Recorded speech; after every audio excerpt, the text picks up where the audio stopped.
Welcome to Roofing Road Trips with Heidi. Explore the roofing industry through the eyes of a long-term professional within the trade. Listen for insights, interviews, and exciting news in the roofing industry today. Hello, and welcome to another Roofing Road Trips from Roofers Coffee Shop. This is Heidi Ellsworth, and we're talking about snow retention today. After this last winter, I can't think of a better topic. It is so important. All across the country, it doesn't matter where you're at, even California, so much snow. So we got a hold of our friends at TRA Snow and Sun to talk about snow retention, and also our friend Nick Mentzer, who is a roofing contractor who is dealing with this all the time. He is with the roofing company. Welcome to the show, Mindy and Nick. Hey, I appreciate it. Thank you. Nice to meet you, Heidi. I am glad to be here, and I am glad to bring on one of our customers so we can get some knowledgeable information out there. Love this. Love the topic. It's so relevant right now. So before we dive into it, let's start with some introductions. So Nick, if you could introduce yourself and tell us a little bit about you and your company. Sure. So my name is Nick Mentzer. I work for the roofing company out of Granby, Colorado, up in the Rocky Mountains here. And I've been with Jeff Johnston for over 10 years now.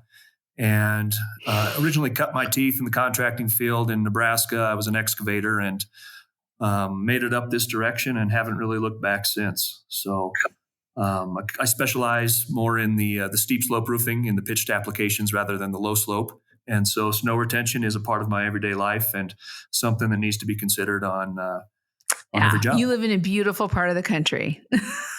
So pretty and a lot of snow. I tell people I live in a postcard. Mindy, can you please introduce yourself and tell us about TRA? Absolutely. My name is Mindy Dahlquist, and I live in Utah, where TRA Snow and Sun is located. We're right out of American Fork. So we try to avoid some of the snow ourselves a little bit in just this little valley that we're in. But I come from a place of ice, unfortunately. So I am from the Midwest, out of Ohio originally. And I made my way out here about 4 years ago. And I have just really enjoyed all of the aspects of working for TRA Snow and Sun. They've been a great company to work for. And from our customer standpoint, I think we're a pretty reasonable company to purchase from and work with that way as well. Yeah, you're definite leaders for a long time. Bringing something that really... They've got the best customer service in the industry. I love it. That's great. Without a doubt. Well, okay, let's kind of start. Let's start with some of that. I mean, I love, because TRA has really led the industry, and as Nick said, customer service, number one. But let's look at, what causes ice and snow to fall dangerously from roofs, taking out people and property. Nick, can you kind of give us that big overview? Sure. As the winter progresses and the snow accumulates, the altering weather patterns, they produce a layering effect on the roof. And when you have lack of friction forming on the roof and, those freeze thaw cycles that start to introduce different elements into the layering, eventually something's going to slide. And a lot of people, you can visualize an avalanche on a mountain. It's the same thing's happening on the roof. Go ahead, Mindy. I think the most important thing that a lot of people don't realize too is when that snow accumulates on the roof, it's going to be there whether you want it to be or not. So whether you're utilizing snow retention or not, that snow does accumulate and becomes one large glacial mass on the roof. And so when that slide does occur, you're not talking just 1 or 2 inches of snow. It is a mound of snow that weighs thousands of pounds, depending on what area you're in. But it is very, very dangerous. And a lot of times that heat loss starts up at the ridge of the roof, and that can also cause a lot of ice damming problems and a lot of other concerns if it's not taken care of very early on. Yeah. Well, how many times I've seen it. I mean, we live up in the mountains of Oregon, so just like Colorado or Utah, we see it all the time. And you just have these huge piles, mounds of snow around the structure, around the building that sometimes won't melt until midsummer. I mean, and what does that do? I mean, obviously, loss of life, people walking underneath it, animals, pets is the worst. But if you really look also at what it does to your plants in your landscaping. It's not pretty. Okay. Property damage too. A lot of property damage. Talk about that for just a minute, Nick, because it grabs and takes everything off the roof. Yeah. So when that slide goes, it doesn't care what's holding it. It wants to get to the ground. So one of the systems that we've used in the past, that we use very prevalently on standing seam roofs, the hidden fastener roofs, is a clamp-on system. And you do that because the last thing you want to do is put a hole in your roof with a fastener at that point, or straight through the sheet metal. So we clamp onto the ribs. And if you've just got a basic snow retention system that is just meeting your local building code, and that snow wants to go, it'll pick that up and it'll tear it right off that rib. And you'll have a tear in your panel. You could have, could take out a deck down below. It could introduce water into your underlayment, your ice and water, depending on how the tear does. Sheet metal doesn't care what it cuts. So it's just very alarming how things can really and I've seen full gutter systems taken out. Yeah. Oh, sure. It's definitely crazy. So, Mindy, let's talk about snow retention. Can you kind of talk about that overall, what it means to incorporate snow retention into your roofing projects? Absolutely. So snow retention is really just a phrase or a group of words that basically says that we are holding the snow on the roof. We're retaining that snow on the roof, allowing it to freeze into place. So a lot of times people think that the fences, brackets, snow stops, snow guards, whatever you want to call them, are up there to kind of cut that snow up into pieces and let it slide down in little chunks. And that is not the overall goal of snow retention. So we want that snow to freeze into place. When utilizing brackets, you're going to have that frozen into like one giant blanketed mass across the entirety of the roof. Where the fences, they are made to take a little bit more of that impact of sliding snow and ice, and then it is still meant to freeze into place. But just like Nick said, if that's not an engineered system and you just throw up one row of snow fence in an area that gets a large amount of snow, that snow fence isn't going to stop anything. It's not going to freeze to that snowpack. It's just going to be a little rider going down on a snow sled right off the roof along with it. So snow retention is something that is, I think, very important for the roofing industry, but if it's done incorrectly, it can lead to damage. So it needs to make sure that you're working with a snow retention manufacturer that knows their products, their strengths. That way you are able to put up a system that is safe and reliable as well. Makes total sense. So, Nick, can you kind of talk about what you see? On all the beautiful homes that you do in your part of Colorado, can you talk a little bit about snow retention and how important it is for you and your business? Yeah, it's, first and foremost, we want to protect life safety. And that's the reason why a lot of local building codes will implement the need for snow retention, especially on metal roofs, where on shingle roofs, you'll have the granules that help hold stuff in place. But it's incredible. Not only can we inform the customer, we want to form these relationships going forward. An informed customer is somebody that, we can set ourselves apart with our competition. We can show them that, we care about their roof, their property, their family. And, just to begin the discussion, we can talk about the areas that they'd like to protect, whether it's going to be a deck, whether it's going to be a walkway, whether it's going to be right outside the garage. They don't want the snow falling on the guests that are parked there in the driveway. Exactly. So it's a nice process that, you can learn from the contractors in your local area. Yeah. So do you have any examples of some of the snow retention installations you've done this last year, and just kind of what's the demand look like? What are you seeing? Oh, of course. So there's different types of snow retention. So you're going to have the structural element. Some of the architects and engineers incorporate that into their designs and their new construction. And then you're going to have some retro applications if people have had some slides in the past, where you can go in after the fact and put in Like with TRA, you can put in a bracket H, and you can put that onto your shingle roofs and, just help reinforce some problematic areas that they've seen slides in the past.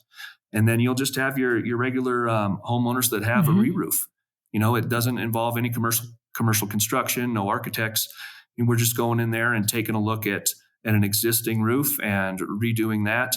And if we want to get TRA involved, where they can provide an engineered system that they can either evaluate and decide to select or turn down, and that also protects us as a contractor, where we've presented them an option and they've decided to go a different direction. That makes and you're seeing the growth. You're seeing growth in people really understanding that they need snow retention. Sure, and this was an epic winter this past winter too. So people have seen slides where they haven't seen slides in the past, and it's really started the discussion, and it's been very exciting this year, especially with the oncoming winter here now. We're 3 weeks away from fall colors. Oh my gosh. Don't say that. I can't believe that. I know. Wow. Well, Mindy, what are some of the stories you talk to contractors all over? You're hearing it all day. So what are some of the stories that really illustrate the need for snow retention that you've heard? So this is something that I have to say I go into with a very heavy heart. So I'm going to get pretty serious for a minute. Our company has joined in with many court cases that included deaths, unfortunately. I've personally watched some of these videos of body cam videos from police officers who arrive at the scene after this has occurred, before the people have been fully taken in ambulance, anything like that. And let me just say, it's not something that anybody needs to watch. It's not something I plan on sharing anytime soon. But it is devastating. And unfortunately, I can give you quite a few examples. I'll leave all the details out so I'm able to respect the families in these situations. But there was in 2023, there was actually two that I'm very familiar with, a 50-year-old man in Brighton, Utah, and a 5-year-old girl in Durango, Colorado. And then 2020, there was a 73-year-old woman in Vermont that snow and ice slid off her roof and hit her in the head. 2019, a 25-year-old man in Crested Butte, Colorado. 2018, a 50-year-old woman and her 8-year-old son in Kirkwood, California. And then in Idaho in 2016, a 2-year-old girl in Island Park, Idaho. So those are just some examples and some of the details that are just gruesome. Unfortunately, when these things happen, it's not a quick in and out kind of, it's not a way to die that anybody should have to go through. So I think it is something that's very serious. It gives me a lot of passion about the snow on the roof and making sure that even if you're not utilizing snow retention, that you're being smart about where you're shedding snow and all of the different factors that you can use. And unfortunately, in a lot of these situations, things like a sign go up on the side of the building that says, hey, watch out for snow. It might fall on your head. Those types of things, that doesn't remove any kind of liability. So if you know there's a problem, find a solution for it. Don't just put a sign up and hope that somebody's going to be able to read that after a snowstorm. Yeah, I think that just totally illustrates how important snow retention is. I mean, and people don't realize how critical that can be, and to follow code or go beyond the building codes. Nick, you kind of talked about that. I mean, it's not just about the code, because sometimes the code's not enough. Right. And you'll have architects just throw a row of snow fence knowing that there's a walkway down below. But, that's just, just a notation on a drawing at that point. I think we really need to look at each case individually, the way the building's oriented, the way the snow load in the area may affect that structure. It's a very dynamic process. Currently, and Nick, I would love to pick your brain after this conversation some other time about some of the codes in your area, because most of the areas that I travel to, there are no known codes on snow retention. Really? So even, in Lake Tahoe, California, in places that receive very, very large amounts of snow, they are now mandated for solar panels and for other things on their roof that can honestly just make that problem worse. And so finding a way to work with the local municipalities to help enforce these codes and also help create them, since we're a company that tests our products and has the information on the strength values of our specific products and brackets and fences. If we're able to work with other companies, when we've been working with ASTM to help get standards out there for this as well. But it's such a process. And if you don't have buy-in from the municipalities, you're basically just spinning your wheels. Right. But when they hear those kind of statistics that you put out there, they're going to have to be listening. It's pay now or pay later. And unfortunately, that's the reality of the situation. Lawyers aren't cheap, accidents aren't cheap, and we care about the general public and our friends and family. So really, when we're talking about protecting homeowners and the contractors, Nick, because you are liable. I mean, that all comes back around.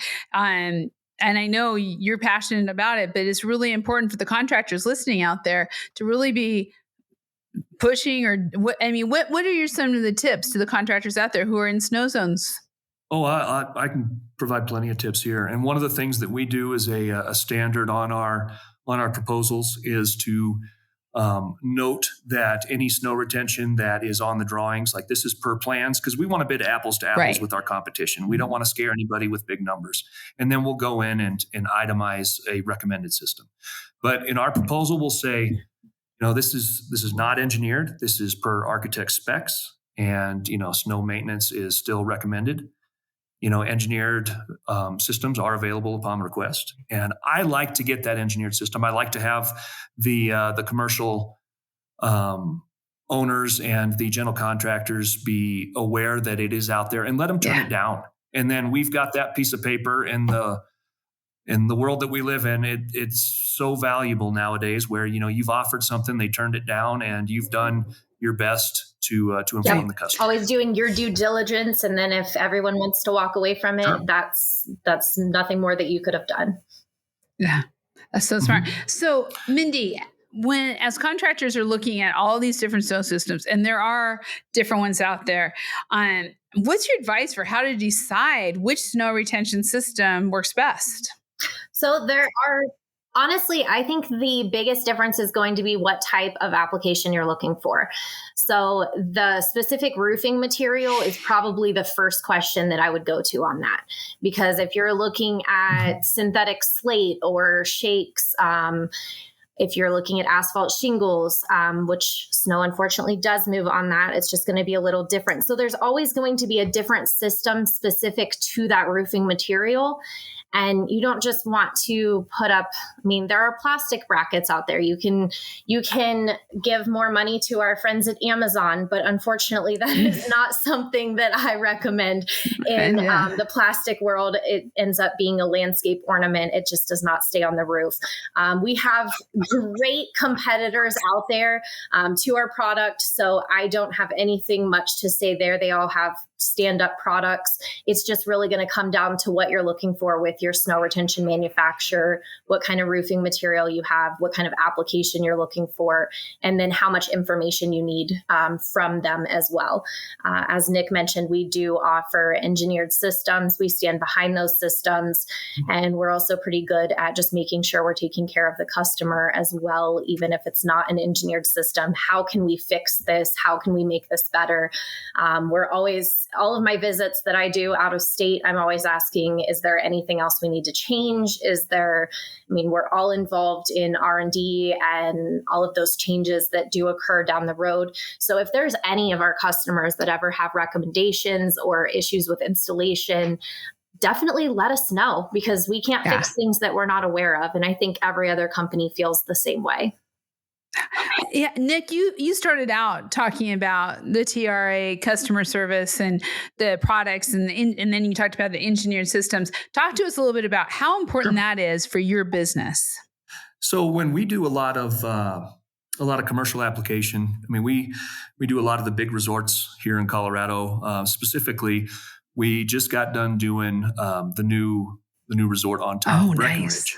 And I went through, that actually has an engineered snow retention system on top of it at the moment. It did not on the initial drawings. And TRA worked with me through the entire process. They joined phone calls with me, with the general contractor. They've talked to the owner team. We've talked to the engineers together. It's been incredible. The amount that they've vested in an opportunity to provide an engineered snow retention system. They didn't even know they were going to get it. And we did. But it was just something where you can see that they've gone the extra mile for me, and I've continually gave them my business because I know that they've got my back. Yeah.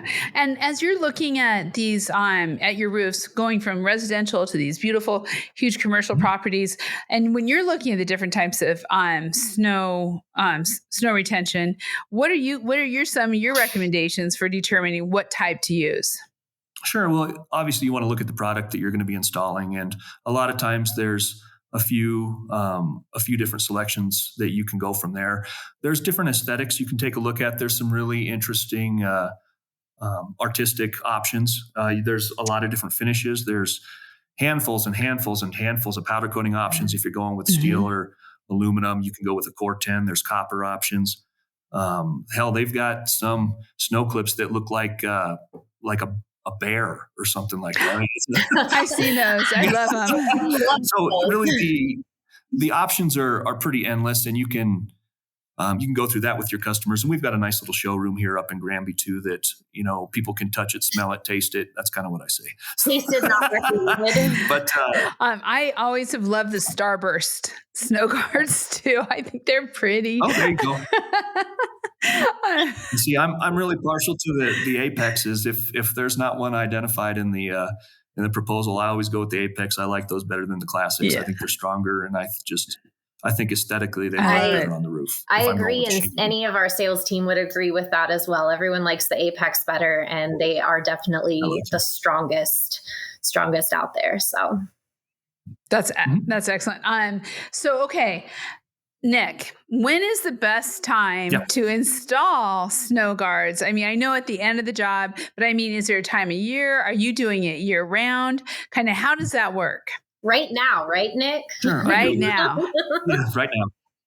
We do it year round, but if I can make a recommendation, you begin the talks early, especially if somebody owns a home and they understand, what they've seen in the past if you're doing a re-roof. Now, if you have the ability to get the architects and the engineers and the owners involved in commercial applications, early's better there too.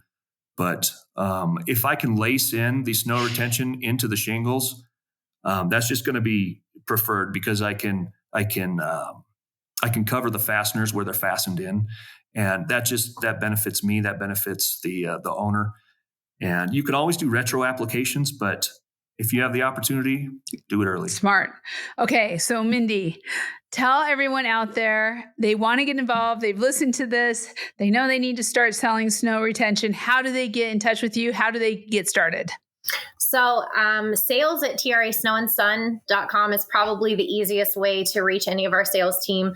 We are a pretty small, big company. So you will either talk to Heather, Coy, Devin, or Ben. There is not much in between on that. And they'll make sure you're taken care of. If you have any questions, we're actually building a media book that we will be able to send out to contractors specifically. So just get in contact with me. Again, Mindy Dahlquist is my name. And I can either physically bring you one of these in person or send one to you. And those will have some of our YouTube videos and some of our manufacturing information on there so that you're able to stand there with a homeowner or with whoever's going to be in charge, a general contractor, anybody, an architect, and just be able to answer some of those questions on why you think it's necessary without you having to do a lot of that research on your own. So I think those will be a very beneficial tool for some guys to have in their tool belt, and girls, of course. Yeah. Yeah. And the website's very easy to navigate too. If you understand what your product is, what you're looking for, and if you need to inform your contractor, if you're a homeowner, and this is an opportunity, the website's very user-friendly. And they can also find you on Roofers Coffee Shop and Metal Coffee Shop in the directory. And so that will get you directly to TRA and to all these fine folks that Mindy was talking about. Mindy, Nick, thank you so much for being on here. What great information, really life-changing information. Absolutely. Sure. No problem. Thank you, Heidi. Thank you. Thank you so much. And thank you all for listening. And more information to help grow your business, protect your business. We will keep this coming, but right now, go check out TRA on the directories on Roofers Coffee Shop and Metal Coffee Shop. Find out what they're doing, read the case studies, see all the beautiful, strong, performance-oriented snow retention that's out there. It could save you, your company, and your customers. Be sure to also check out all of the podcasts, which are under the RLW navigation, under Roofing Road Trips, or on your favorite podcast channel. Be sure to subscribe and set those notifications so you don't miss a single episode. And we will be seeing you next time on Roofing Road Trips. Make sure to subscribe to our channel and leave a review. Thanks for listening. This has been Roofing Road Trips with Heidi from therooferscoffeeshop.com.